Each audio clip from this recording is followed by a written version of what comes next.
Alec Krasnansky stood on the platform of Vienna's Western Terminal, while all around him the representatives of Soviet Jewry, from Tallinn to Tashkent, roiled, snarled, and elbowed to deposit their belongings onto the waiting train. His own family roiled among them, his parents, his wife, his nephews, his sister-in-law, and particularly his brother Karl, worked furiously with the suitcases and duffel bags. He should have been helping them, but his attention was drawn farther down the platform by two pretty tourists. One was a brunette, Mediterranean and voluptuous, the other petite and blonde. In combination, they attested, as though by design, to the scope of the world's beauty and plenitude.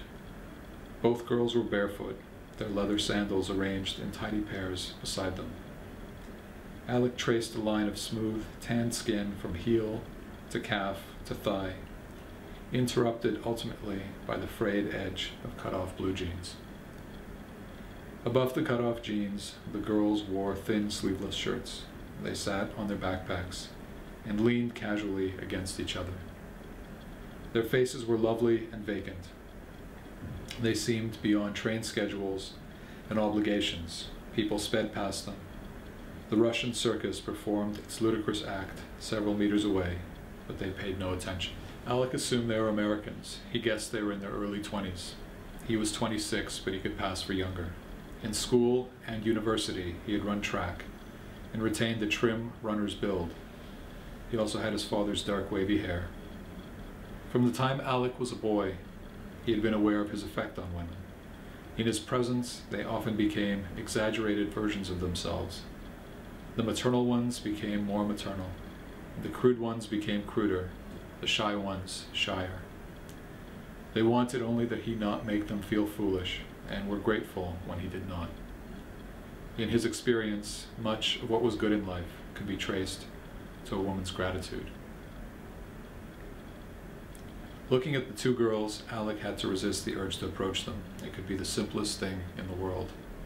He had studied English. He needed only to walk over and say, "Hello, are you Americans?" And they needed only to respond, "Yes." "Where in America do you live?" "Chicago." "And where are you from?" "Riga, Latvia, the Soviet Union." "How interesting. We have never met anyone from the Soviet Union. Where are you traveling to?" "Chicago." "No. Is this true?" "Yes, it is true. I'm traveling to Chicago." "Will this be your first time in Chicago?" "Yes, it will be my first time in Chicago." "Can you tell me about Chicago?" "Yes, we can tell you about it. Please sit down with us. We will tell you everything about Chicago." "Thank you." "You are welcome." Alec felt Karl's hand on his shoulder. "What's the matter with you?" "Nothing. We have 7 minutes to finish loading everything onto the train."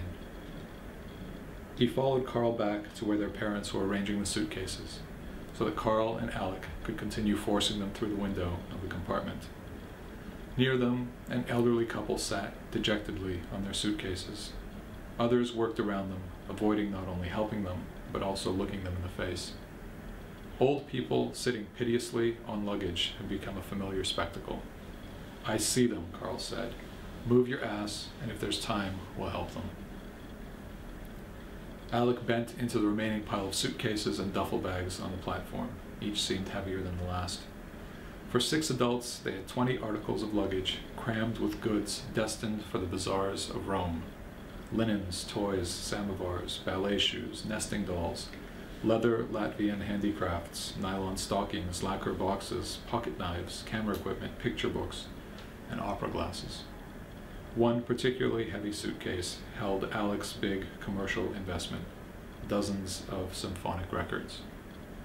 First hefting the bags onto his shoulder and then sliding them along the outside of the train, Alec managed to pass them up to the compartment and into the arms of Paulina and Rosa, his and Karl's wives. Karl turned to the old people. "All right, citizens, can we offer you a hand?" The old man rose from his suitcase, stood erect, and answered with the formality of a party official or university lecturer. "We would be very obliged to you. If you will allow, my wife has with her a box of chocolates." "It's not necessary." "Not even a little something for the children?" Carl's two boys had poked their heads out the compartment window. Do as you like. They're like animals at the zoo. I suggest you mind your fingers. Alec and Carl shouldered the old people's suitcases and passed them into the compartment. Alec noticed the way the old man looked at Paulina. This is your wife? Yes. A true Russian beauty. I appreciate the compliment, though she might disagree. Emigration is not exactly cosmetic. Absolutely false. The Russian woman blossoms under toil. The Russian man can drink and fight, but our former country was built on the back of the Russian woman. What country wasn't? That may be so, but I don't know about other countries. I was a Soviet citizen. To my generation, this meant something. We sacrificed our youth, our most productive years, our faith. And in the end, they robbed us of everything. This is why it does my heart proud to see your wife. Every Jew should have taken with him a Russian bride, if only to deny them to the alcoholics. I'm an old man, but if the law had allowed, I would have taken 10 wives myself, real Russian women, because that country couldn't survive 5 minutes without them. The old man's wife, the incontrovertible product of shtetl breeding, listened to her husband's speech with spousal indifference. There was nothing, her expression declared, that she hadn't heard him say 100 times. To women, Alec said, when we get to Rome, we should drink to it. Alec helped the old couple onto the car and scrambled up as it began to edge forward. He squeezed past emigres in the narrow passageway and found his family crammed in with their belongings. Perched on a pile of duffel bags, his father frowned in Alec's direction. What were you talking about with that old rooster? The greatness of the Russian woman. Your favorite subject. You almost missed the train. Samuel Krasnansky turned his head and considered their circumstances. The compartments are half the size. This was true, Alec thought. Say what you want about the Soviet Union, but the sleeping compartments were bigger. You want to go back because of the bigger compartments? Carl asked. What do you care about what I want? Samuel said. Samuel Krasnansky said nothing else between Vienna and Rome.